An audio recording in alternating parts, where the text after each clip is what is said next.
आत्म कल्याण माने मोक्ष की स्थिति, प्रयाण की स्थिति, और स्थिति जो परम लक्ष्य जिसे परम नाम कहते हैं, उस स्थिति तक इस देह के माध्यम से ही आप जा सकते हो। इस देह के अलावा कोई ऐसी देह नहीं है जिसको प्राप्त होने के बाद आप भगवत प्राप्ति कर पाओ या अपने उस बंधनों को काट पाओ। 84 लाख योनियों में कोई ऐसी योनि नहीं है जिसमें आपको ये सुविधा प्राप्त हो। तो परमात्मा ने ये हमको चांस दिया, मालिक ने हमको ये चांस दिया, और कितने दयालु हैं, हम अकेले न रहे, इसलिए हमारे साथ विराजमान है।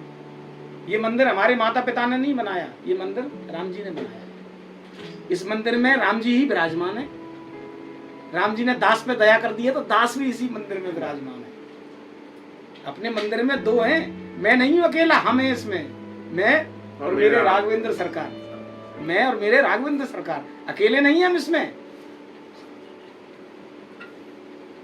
भी हम दो विराजमान हैं। और ये मंदिर, बोले ये मंदिर राघवेंद्र जी का ही बनाया हुआ है, ये मंदिर भगवान ने ही तो बनाया है।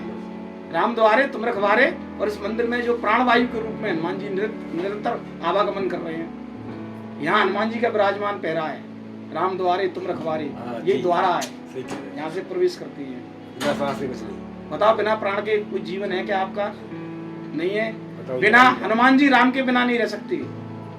आप देखिए, जब तक हनुमान जी का आवागमन है तभी तक प्रभु मंदिर में विराजते हैं, नहीं तो मंदिर छोड़ अपने लोग चले जाते, अपने लोग गमन। अब कहते बे चले गए, कौन चले गए?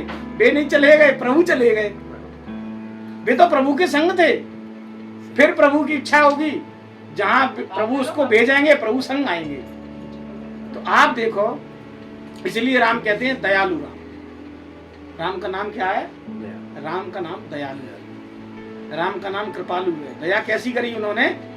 हमारे कारण इस मलमूत्र के भाड़े में भी भगवान विराजे। ठीक, तो ये भगवान ने हमको चांस दिया नर्तन। अब हमारी स्थिति कैसी हो रही है कि नर्तन पाए विषय मन देही, उलट सुधा सठ विष कर ले।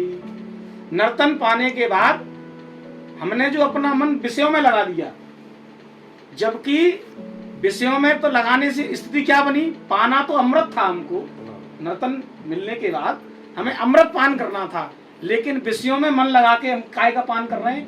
विष का पान कर रहे हैं। उलट सुधा सठ, सुधा कहते हैं अमृत को, उलट सुधा सठ, सठ कहते हैं मूर्ख, विष कर ले ही। साधन धाम मोक्ष कर द्वारा, पाइए जई परलोक संवारा। आपको संवारने के लिए दिया राम जी ने। अब देखो कैसे संवार रहे हैं। संतों के यहाँ जाएं, चाहे भगवान के दरबार में जाएं, चाहे तो किसी संत महापुरुष की शरणागति में जाएं, और चाहे भगवान के दरबार में जाएं, जाएंगे मांगेंगे वही जो संसार से जुड़ा हुआ है। कभी अपने आत्म कल्याण की इच्छा लेके हम कहीं नहीं जाते। और संत भी जानता है ये पहले से ही इतना बंधा है, और बंधने आया, ये मेरे पास आता तो इसको मैं मुक्त कर देता, लेकिन ये पहले से ही बंधने की और बंधने की इच्छा लेके आया, मैं इसको क्या मुक्त करूंगा? एक दो बार उसकी कामना वे पूर्ण कर देते हैं, और उसके बाद फिर उससे कहते हैं नमस्ते, या फिर उसको क्रिया पकड़ा देते हैं कि इसकी ये कामना की बीमारी दूर हो जाए। जैसे छोटे छोटे बच्चों को आदत होती है अंगूठा चूसने की, होती है ना, खूब उनको मना करो, देख लेंगे अपन उंगली से हाथ हटा देते हैं, लेकिन बच्चा फिर 10 मिनट के बाद अंगूठा मुंह में। ऐसे ही हमको कामना की बीमारी है। हनुमान जी के मंदिर में मांग रहे हैं, देवी के मंदिर में मांग रहे हैं, और जिस मंदिर में गए कामना पूरी नहीं हुई, दूसरे दिन ही वो देवता रिजेक्ट